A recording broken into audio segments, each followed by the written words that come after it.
साथियों नमस्कार। साथियों अभी होली की छुट्टी चल ही रही है, तो मैंने कहा कि चलिए आपको एक और शेयर कर दिया जाए। ये बास्केट ग्रास है, ये देखिए इसी तरह से हरी रहती है और ये बहुत ही ऑर्नामेंटल है और ये किसी भी उसमें लग जाती है। आप इसे गमले में भी लगा लीजिए, ज़मीन में भी लगा लीजिए, हैंगिंग भी कर लीजिए। इसकी हैंगिंग भी बहुत अच्छी बनती है, बहुत ही निराली, क्योंकि हरे हरे पत्ते होते हैं तो बहुत ही सुंदर और आकर्षण इनमें होता है। और ये बहुत आसानी से लग जाती है क्योंकि ये कंदों के द्वारा ये अपना उत्सर्जन करती है, कंदों से इसका विकास होता है। तो देखिए हमारा ये गमला है पूरा भर गया है, ये देखिए सूख भी गए हैं नीचे के ये, तो आज रूट बाउंड भी हो गया है। और रूट बाउंड जब ये हो जाता है तो समझ लीजिए कि फिर ये और अच्छी बढ़ती है, ये भी बात है। ये देखिए ये हरे हरे पत्ते सब निकल रहे हैं नए नए। तो ये फरवरी मार्च का महीना चल रहा है, मतलब होली से और प्रकृति का बड़ा घनिष्ठ संबंध है। इस समय आप किसी भी नर्सरी में चले जाइए, सरकारी नर्सरी में या प्राइवेट नर्सरी में, तो वहाँ पे आप देखेंगे कि पौधों को एक जगह से दूसरी जगह उखाड़ कर लगाया जा रहा है। इस समय सरकारी नर्सरियों में जो वन विभाग की या उद्यान विभाग की होती हैं, उसमें पेड़ों की बिक्री प्रायः कम होती है। जो पेड़ पहले से ही बने होते हैं वही बिकते हैं, नए पौधे नहीं बिकते। नए पौधे बरसात में, जुलाई अगस्त में बिकते हैं। और इस समय आप देख रहे होंगे कि काम वहाँ जो लेबर कर रहा है या जो वहाँ का प्रबंधन है वो आपको ट्रांसप्लांट करते ही मिलेगा पौधे जैसे।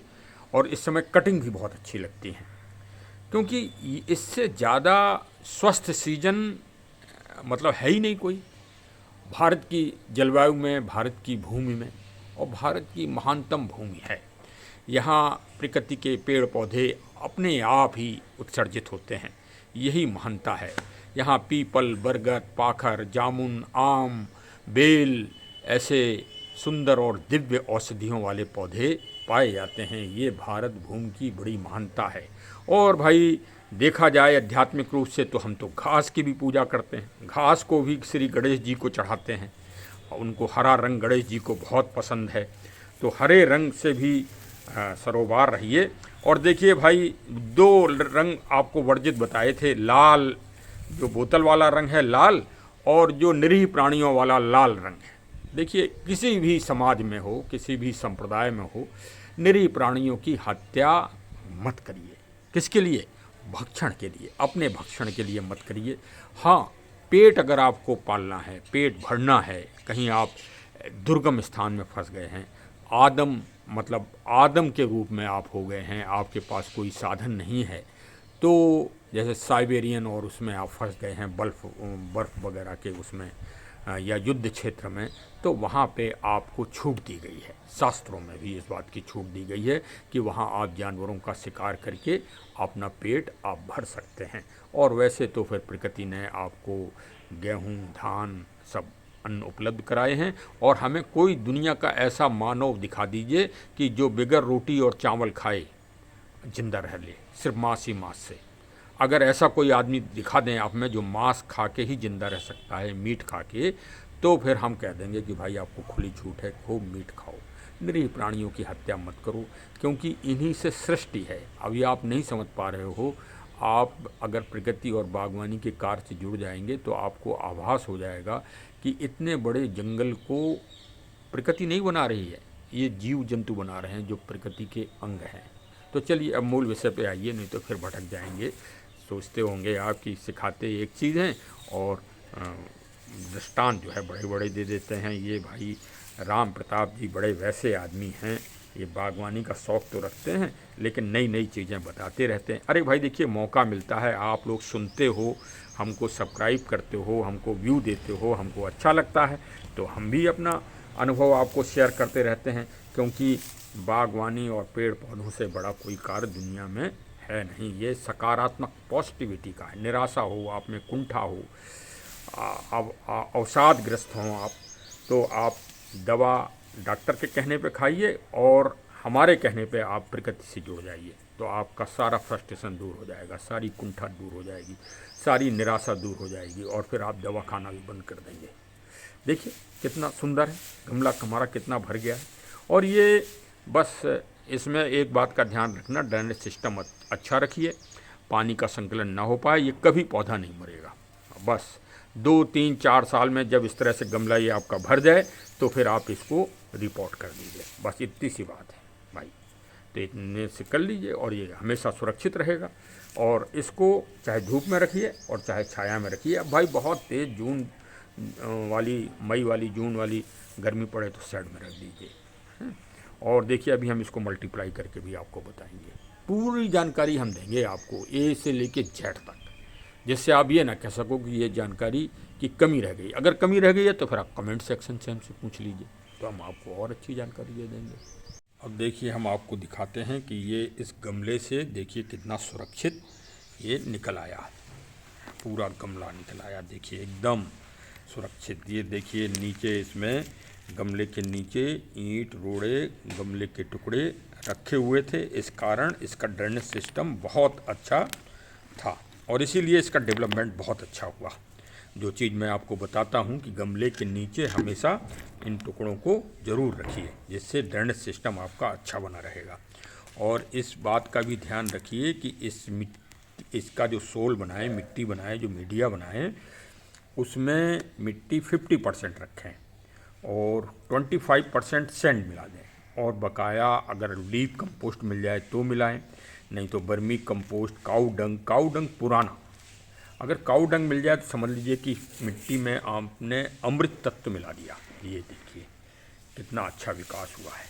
अब इसको मल्टीप्लाई कर लेंगे। अभी देखिए हम आपको बताते हैं कि ये छोटे छोटे कंद होते हैं इसके, और उसके द्वारा इसका डेवलपमेंट देखिए बहुत अच्छा होता है। ये देखिए ये इस तरह से जड़ें भी होती हैं, उसी तरह से हल्का सा एक कंद टाइप का इसमें ये होता है। इस तरह इसका अभी प्रोपोगेशन में करके आपको दिखा रहा हूँ अलग अलग करके। देखिए ये जड़ें देखिए निकल आई हैं इसकी, ये देखिए छोटे छोटे राइजोम टाइप के कंद हैं इसके, ठीक है। तो और ये देखिए ये मल्टीप्लिकेशन हो गया, ये अलग अलग हमने निकाल लिए। अब इनको आप किसी भी गमले में, ज़मीन में कहीं भी आप लगा दीजिए, ये सुरक्षित लग जाएंगे। देखिए ये काम करिए मार्च भर में ही, मार्च के बाद फिर ये गलती मत करिएगा कि आप फिर उखाड़ने लगें पौधों को, क्योंकि फिर तापमान बढ़ जाएगा, गर्मी बढ़ जाएगी और आपके पौधे सूख जाएंगे। ये सबसे अच्छा क्लाइमेट यही है, इसमें होली का आनंद भी मनाइए और छुट्टी भी मनाइए, और साथ में पेड़ पौधों का संरक्षण भी करिए, संवर्धन भी। अब ये इसमें कम से कम देखिए कितना अच्छा डेवलपमेंट है, चारों तरफ से आपको मैं दिखा रहा हूँ। ये सूखे पत्ते अत्ते हटा दीजिए, जो बड़ा वाला कंद होगा वो फिर से हम इसी गमले में रिपोर्ट कर देंगे। इस मिट्टी में, ये मिट्टी बहुत अच्छी है, बस इसकी जड़ें, ये डंठल सब निकाल देंगे और इसमें थोड़ी सी बर्मी कंपोस्ट, काऊ डंग, नीम खली आदि मिला के फिर पौष्टिक तत्वों से और मिनरल से हम इसको मिट्टी को, मतलब ये उर्वरक है। आप एक गमले की मिट्टी अगर तैयार कर रहे हैं उर्वरक रूप से, तो आप ये समझिए कि आपने प्रकृति का बहुत बड़ा कार्य कर दिया। आपने इस भूमि की सेवा कर दी, इस पृथ्वी की माता की, पृथ्वी माता की सेवा कर दी। कल ही देखिए वोमेन डे था अंतर्राष्ट्रीय, तो माता की शक्ति की पूजा तो भाई भारत में होती है। गंगा माता, गौ माता, गौ माता और गीता माता और पृथ्वी माता, भारत माता। तो भारत माता मतलब नारी सशक्तिकरण से तो ये देश ओतप्रोत है और यहाँ के नागरिक भी ओतप्रोत हैं। तो चलिए भाई, इसी तरह से जुड़े रहिए हमारे चैनल से, और अद्भुत ज्ञान पेड़ पौधों का और ऑर्नामेंटल पौधों का विशेष रूप से, क्योंकि भाई हम घर सज्जा में भी बड़ा ध्यान रखते हैं, तो आप भी रखिए, पेड़ पौधों से, गमलों से सजा के रखिए सुंदर अपनी बागवानी को। 5 पौधे तो गमले के लगा ही लीजिए, चाहे आप फ्लैट में, बालकनी में, कहीं भी किसी भी अवस्था में रह रहे हों। ऐसे ऐसे पौधे हैं जो कम, ये भी कम छाया में, मतलब धूप अगर कम है आपके इधर तो ये अच्छी तरह से बढ़ जाता है। बस पानी कम रखिएगा, इस बात का ध्यान रखिए। और इसको आप इंडोर आउटडोर कहीं भी लगा सकते हैं, ये भी हमने आपको जानकारी दी कि जैसे अगर आप फ्लैट में रह रहे हैं तो आप जो है इसको लगा सकते हैं। तो चलिए साहब, जुड़े रहिए हमारे चैनल से। अंत में फिर आपको शुभकामनाएं और जय हिंद, जय हिंद, जय हिंद। भाई सब्सक्राइब भी करिए और मिलने जुलने वालों को भेजिए। इस तरह से आप प्रकृति का एक जन जागरण छोटा सा आप काम कर देंगे। कोई इसमें पैसे तो आप खर्च करना नहीं, ना हमें पैसे देना है, हम तो निःशुल्क सेवा कर रहे हैं आप लोगों की। हाँ, तो भाई इतना तो कर ही दीजिए, इतना तो बनता ही बनता है। हाँ, अब नहीं तो फिर आप हमारे कर्जदार हो जाएंगे, इसलिए कर्जदार मत बनिए। कर्जा अगर हमारा उतारना है तो फिर एक काम ये करिए कि बेल आइकन की बटन दबा दीजिए, सब्सक्राइब कर लीजिए और फिर मिलने जुलने वालों को भेजते भी रहिए। चलिए साहब, धन्यवाद।